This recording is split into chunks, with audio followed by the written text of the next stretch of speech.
Взимам ви с мен да прекараме един ден на езерото Комо, Италия. Първото нещо, което правим е да си хванем влакче от централната гара в Милано, Централе Стейшън. Билета за влака беше около 5,70, като ние си хванахме влакче до Леко. Маршрутът беше около 40 минути с влак от Милано.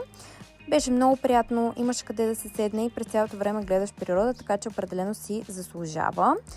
Първото нещо, което направихме след като стигнахме, беше да си намерим някъде закуска и кафе, защото беше рано сутринта и трябваше да се заредим за деня.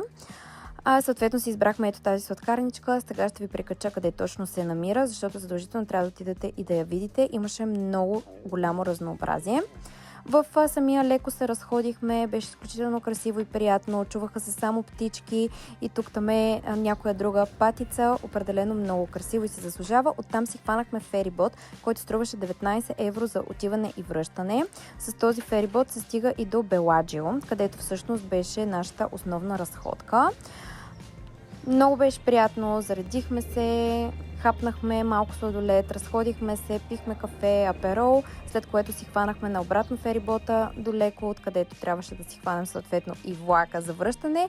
Има доста късни влакове, ние избрахме един в 11 часа вечерта. Хапнахме в това прекрасно заведение и ви казвам чао с ето тези прекрасни кадри от нашия хубав ден покрай Комо. Чао!